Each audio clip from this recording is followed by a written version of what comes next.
माननीय मंत्री जी का reply. Dhanyavad, sir. So I thank all the 21 honorable members who have participated in this discussion today. This is a very important step being taken.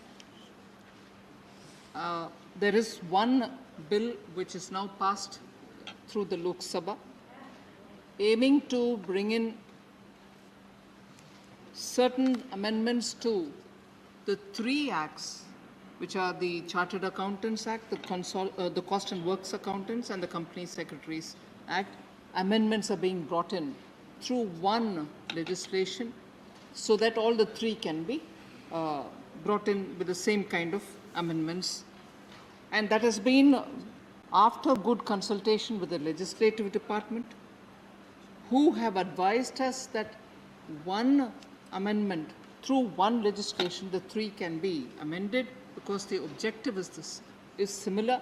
Objective is also to bring all the three on par and strengthen all the three of them without in any way affecting the autonomy that they enjoy. Now, this is not done purely by discussions that have been held by the ministry. There has been a very well constituted committee, the Meenakshi Datta Ghosh Committee, which was formed in April 2017, and who submitted their report in September of 2017. And 2017, all the recommendations have been studied in detail, and in an era where self-regulatory model has already come into question, global best practices are very clearly saying this model probably cannot actually meet up with all the expectations professional bodies have to characterize themselves with, and therefore the Meenakshi Datta Committee has given a lot of inputs on how to make these more robust. Equally, sir, in the last 8 years, particularly when after Prime Minister Modi 2014 onwards started giving a lot of attention to the economy, particularly in supporting all sections which have the inclination towards becoming entrepreneurs, giving startup the ecosystem that they so require, and making sure that the startups ecosystem is not just a blessing for metropolitan cities. We also aligned ourselves with the tier 2, tier 3 cities where smaller entrepreneurs are also being addressed through financial inclusion and through the stand-up program. Today is the day when stand-up was launched several years ago in 2016 by Prime Minister Modi, and the Stand-up India together with Startup India show that companies today are eager to register themselves as LLPs, and many companies and LLPs have got incorporated in the last few years. And because these LLPs are bringing in a newer kind of environment, we also see that the requirement for regulating them also needs to be robust. So the country has witnessed rapid changes in the way in which the economy is now being profiled, and therefore, even with the Companies Act and even with the IBC, we need to see how the LLP can make these companies which are smaller, driven by individuals who have innovative ideas and who today are contributing to the Indian economy in a very big way.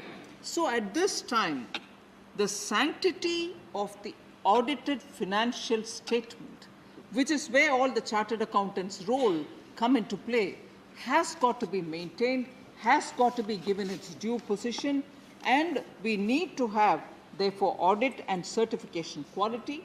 We need to also have a favorable investment climate being brought in. And therefore, a line which I said in the Lok Sabha, I'd like to repeat here. I recognize the importance of the three pillars, the chartered accountants, the cost accountants, and the company secretaries in the corporate governance structure. And if the corporate governance structure has really got to be robust to meet with the global investment expectations about our standards of audit, about our standards of investment policy, about how auditing certificates are being given, we need to have greater robustness brought in and also a level of accountability brought in. Many members have made my explaining a bit lesser because they recognize that since after Satyam scandal, subsequently till 2013 when the ILFS scandal happened, we have repeatedly been questioned about the number of failing chartered accountants or chartered accountants who did not deliver as was the expectation through the letter and spirit of the Act needed to be acted upon.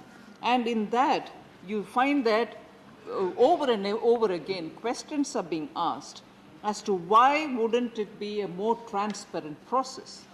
With these concerns, a lot of consultations had been held, stakeholders have been repeatedly met, and also even a standing committee once earlier, sir, had gone through these issues, and at that time, it was felt, and it was in fact recommended by the standing committee then, that we need to have a greater transparency in the mechanism, and that is where from that standing committee, we've had this voice for greater transparency to be brought in. Now, there was also a question as to why there should be only one act. Will it mean that the three institutions are now going to be governed by this one act? I would like to dispel any doubts that honourable members might have. Those three acts are there. They are going to continue. They will govern the functioning of the three institutions. But this one act, which is now going to have an impact on each of the three acts, is only to the limited extent of bringing in greater transparency in the disciplinary processes with which these institutions function. And therefore, the three institutes governed by their respective acts will continue to have the responsibility for the functions which have been with them always, whether it is for qualifying people, licensing people, regulation of their conduct. All this will continue to be with them. And even as regards students, sir, the institutes had earlier also full powers, and that shall not be interfered with. That will continue to be with them. So whether it is a question of thinking about increasing the fee or registration of members and even certification of practice, they are all now, as is before, as it was earlier, they continue to be, and this Act has nothing to do with that at all.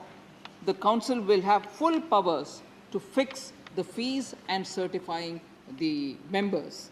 So there were references made to Section 18 of the Act saying administering funds of the institutions.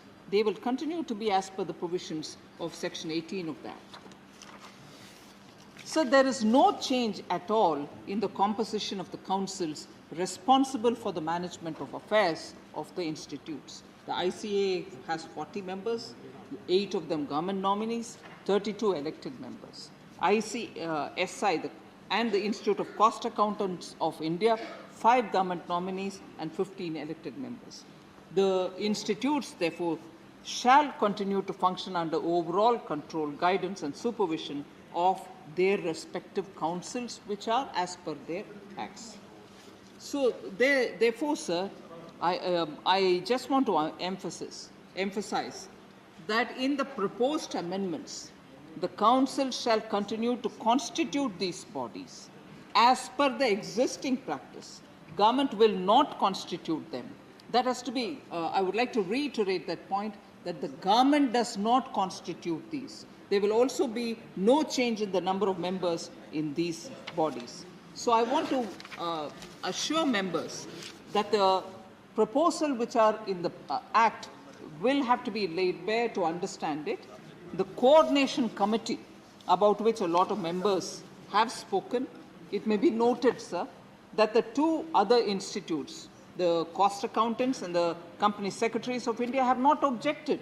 In fact, the Chartered Accountants institution also in September of 2019 itself, under the chairmanship of the Secretary of Corporate Affairs, has also agreed in a meeting with the Secretary of Corporate Affairs in September 2019 agreed for the constitution of a coordination committee. So I don't think we should have any doubts if one of the institute has not supported and the other two have. All the three have, in fact, been in favor of forming the coordination committee. So I just want to highlight the fact, sir, that in the year 2000, in an MOU which was signed by the ICSI, which is the company secretaries, with the ICAI and the Cost Accountants Institution, a coordination committee was formed indeed. There was a coordination committee, but it has not even worked all right. So unless this new coordination committee is going to come into play, the old one being a point of reference where members have raised this question saying such a committee exists, why do you want a new one? It is only because the old one has not even taken off. It is important to understand also, sir, that this coordination committee is not a new idea at all, not only for the three institutions, but there are institutions like IIMs, Indian Institute of Management, which have a coordination committee. The IIIT has a coordination committee. In fact, even for those who were voiced concern, saying, why should a lay person be heading the committees? There should be a member who understands chartered accountancy. I'd like to say whether it is the NAFRA, which is the NFRA, or even the IIIT, sir. The IIIT's chairman is the minister himself.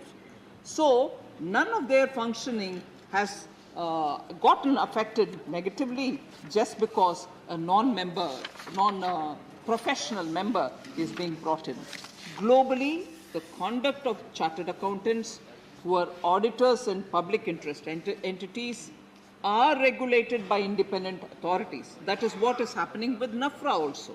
The PCAOB of USA, the FRC in UK, the ASCI in Australia, the IRBA in South Africa, the CPAB in Canada are all headed by people who are not professional chartered accountants. So the National Financial Reporting Authority, the NAFRA, sir, which actually looks at public interest enterprises, many members did speak about it, are also dealing with these matters with non-members, with lay members. So their independence from the profession has not in any way undermined the decision-making that they have been all the while engaging in. So, and also the proposed amendments are very much in line with the core principles which have been given by the Independent Audit Regulators, which is a global body, International Forum of Independent Audit Regulators, which is normally the body to which all the chartered accountants do refer for guidelines as regards best practices. And also the International Federation of Accountants, which also periodically gives independent, which is a non-governmental body, sir, it's an international body, that also gives a lot of these guidelines. The Institute of Chartered Accountants of India is a member of this International Federation of Accountants. So if they have given guidelines, why would they be in discord with the existing institutions? The standing committee that I was referring to earlier, which had already gone through this matter in 2004-05, in its 11th report, sir, very clearly, which was given in 2003, said that it recommends strongly majority of lay members in the disciplinary board. And I like to put on the record a word which is a paragraph which I'd like to take from that standing committee's report.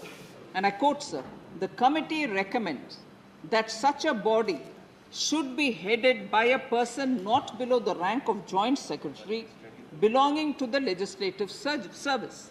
2 members should be from the council and 2 should be outside experts from the field of law or accountancy, unquote. So the standing committee then in 2003 has actually looked into it and recommended similarly.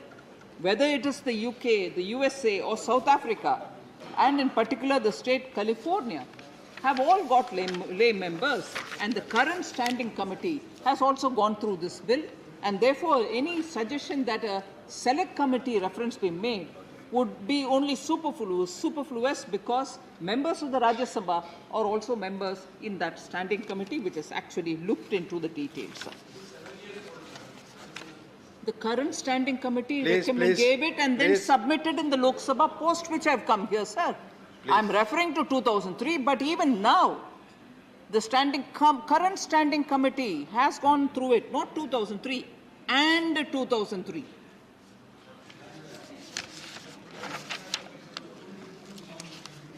So, I just wanted to therefore highlight one concern some members have referred to here, saying why should the status of an actionable complaint be already put up? Won't it hurt the cause because till it is proven that the person is guilty, why should you put it out? So putting the status of an actionable complaint, sir, in public domain or entering them in the register of members, many of them have also highlighted that, does not intend to victimize the member. On the contrary, the manner and the interval of putting out such information in public domain and entering it in the register of members shall be in accordance with the regulations framed by the council itself. So there's no way in which somebody is going to pick and choose, saying, choose to put this in public and not somebody else's name. So there is a system and a protocol decided by the council itself which will govern it. So, sir, the two institutes have not objected to putting out names such as this. So, largely, I think, sir, the points that have been raised by all the members have been addressed. I just want to underline the fact that it is a global best practices which have governed many of the features of this bill, which is now before us.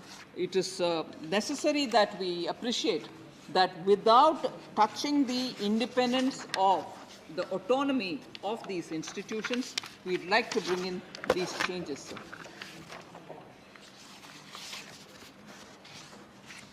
So I think largely the points which have been raised by the members have been addressed, and therefore I would think I appeal to all the members to kindly pass this as has come from the Lok Sabha, because this is with an intention of making the three institutions a lot more transparent in their disciplinary matters and raise the quality of the disciplinary processes. Above all, I think this would also facilitate India to be able to support institutions and firms which can be encouraged by the Council to create something similar to the Big Four, which we periodically talk about, but completely of Indian origin. If the quality and if their strengths are being encouraged through this, I would think it is possible sooner to have institutions of that size which can meet up with the global demands. Thank you very much, sir. Thank you, Honorable Minister. I shall now put the motion moved by Srimati Nirmala Sitharaman to vote.